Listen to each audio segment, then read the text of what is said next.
Hello again. We're going to be spending some time today thinking about the labor markets in a series of videos. In order to think about the labor markets, we have to think about how a firm makes the decision to purchase labor. And so we're going to have to look at a firm's production function, which is something we covered in previous chapters, as well as how it makes the decision to produce however much it decides to produce. But first, let's just take a quick look at how jobs in the United States, this is specific to the United States, how they have been created or otherwise destroyed between 2000 and 2009. And you actually find this graph in your textbook. And you notice that we had some decent years leading up to the financial crisis of 2008, and then jobs were definitely destroyed for about a year and a half. Now here's a graph that actually shows you a little bit more information, takes you all the way out to the end of 2013. And we see that during the recession and even a little bit afterwards, all the way through 2009 and early 2010, the economy was continuing to destroy jobs. Jobs were not being created. However, for most of the period since late 2010, we have been creating jobs in the economy, and you can see how that has worked. If we added it all up, we discover that we probably still have not yet created the jobs to make up for all the jobs that were lost during the recession in the years right after the recession. Now, on that slightly depressing note, let's go back to some of the basics. We need to think about the labor market just like we think about any other market. It is controlled by the laws of supply and demand. When it comes to the labor market, labor supply is made up of the individuals who wish to work. As wages increase, individuals who already have jobs will choose to work more. Now, up to a certain limit, but we generally, as economists, think that individuals will choose to work more when the wage increases. Those without jobs will perhaps choose to go into the workforce because wages increase. Now, on the other side of the market is the labor demand. Those who demand labor are the firms who wish to hire workers. As wages increase, firms will choose to hire less labor. Does that make sense? Now, thinking about how a firm makes decisions. In general, we say that a firm first must determine if it should be in business at all. Now, we'll get to how this relates to labor in just a little bit. Now, if it decides to be in business, it has to decide how much to produce and then what price that it should set for its products. And lastly, it's going to have to figure out what level of output to produce at. Now, when it actually makes these decisions, it turns out that a firm usually thinks of the questions in reverse order. First, the managers determine what's the best way to produce that output. Secondly, they have to decide how much output to produce and at what price, and they have to do it based on the market demand curve that faces the firm. Remember, the firm doesn't get to choose what the market demand is. That exists outside of the firm. We call that an exogenous variable. It's outside what the firm can actually control. So firms are price takers in the market. They can only charge a price that the market will bear for that level of output, for that quantity. There's not just one price in a firm, but there is one price per level of output.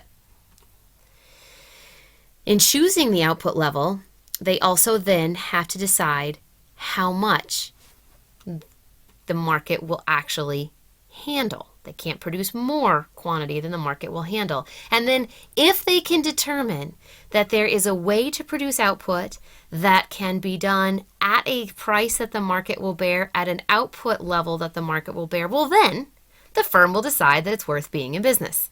Notice, they have to kind of think through the potentials. They have to look through expectations before they can actually decide whether or not it makes sense to be in business. This will play out a little more when we get to the end of the chapter. If it decides to stay in business, it will thus not destroy jobs. Other firms will look at these exact same questions and decide whether or not to enter the market based on those decisions. Now, knowing all that, we know that a firm then has a production function.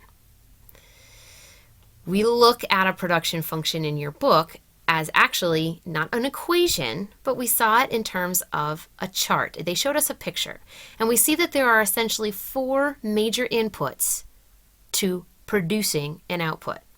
There's physical capital, and by that we mean machinery, buildings, essentially the bent metal, if you will, of a firm. Then we have labor, which we've already defined as individuals who are selling their labor to the firms. We've got raw materials. It could be things like steel or things like iron ore or tantalum, which is a raw material that goes into cell phones. And then we have, lastly, the technology. Now, technology is the knowledge and the managerial skills that are used to create the good out of the physical capital, labor, and the raw materials. All four of those inputs go into the production function, and they are balanced in different ways depending on the firm and depending on the market, and from them we get output. The production function, if you recall, is a description of how much a firm can produce as it varies its inputs. Now let's, for simplification purposes, look at a firm that has a production function that only uses labor. Thus, its production function looks like this. It's the productivity of labor times the hours of labor input. Now, for the fun of it, we're looking at a market that is dealing in house cleaning. We've got a firm that cleans houses, and it has determined that for every hour of labor, 0.2 houses get cleaned. 20% of a house can get cleaned for every hour of labor, which means that in order to clean one whole house, you need 5 hours of labor. Now, that could be 5 people, each working 1 hour, or it could be one person working 5 hours, or some combination thereof. If we took that if we look at the firm's production function, what we end up seeing on a graph that shows output versus labor, we see that 5 hours of labor give us 1 clean house. 20 hours of labor give us 4 clean houses. 25 hours of labor would give us 5 clean houses, and so on and so forth. Now, if we consider how that production function worked, we would have found that the marginal product of labor, and that's a term we use in economics, and what we mean by that is how much additional labor does 1 additional hour give us. Then we noticed that in that previous example that the slope of the production function was constant. It was a line. So we would say the marginal product of labor was constant. Now we're going to get a different example. Let's think of a coffee shop like Starbucks, for instance. I know some of you really like coffee. So we look at a coffee shop where when there is 0 labor input, there could be all the machines, all the tables, all the cash registers, and yet with 0 hours of labor, there are 0 cups of coffee in terms of output. If we add just 1 barista, we can get 10 cups of coffee as our output. That means the marginal product of labor, the additional output we got for 1 additional input, was 10. 1 hour of labor got us 10 cups of coffee. Now, if we add an additional hour of labor, what we find is we get 14.1 cups of coffee. That's a marginal product of labor of 4.1. And the way we get that is we went from an output of 10 to an output of 14.1. When we added 1 hour, we got 4.1 additional cups of coffee, and so on and so forth. Now notice, as we go down this chart, what do we see?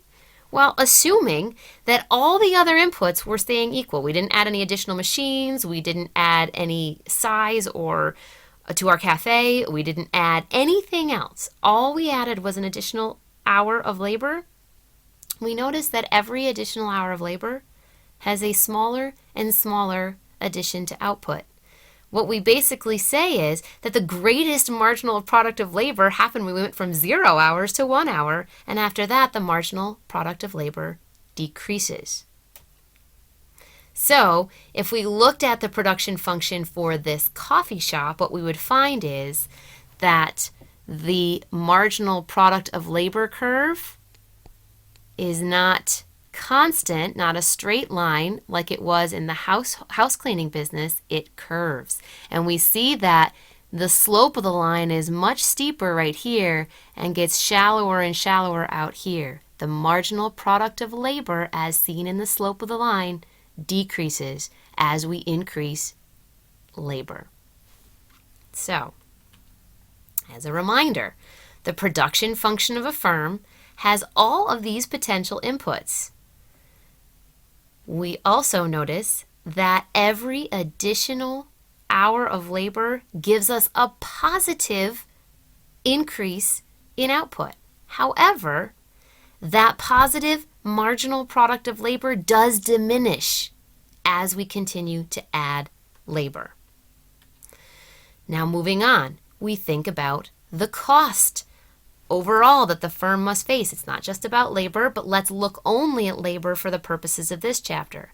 In this case, we said that back in the house cleaning example, that the output of the firm was 0.2 times the number of hours of labor. So in order to clean one house, you needed 5 hours of labor. Let's say that is $10 an hour for a wage rate. That means to clean one house, it takes 5 hours times $10 an hour, or a $50 cost to the firm to clean one house.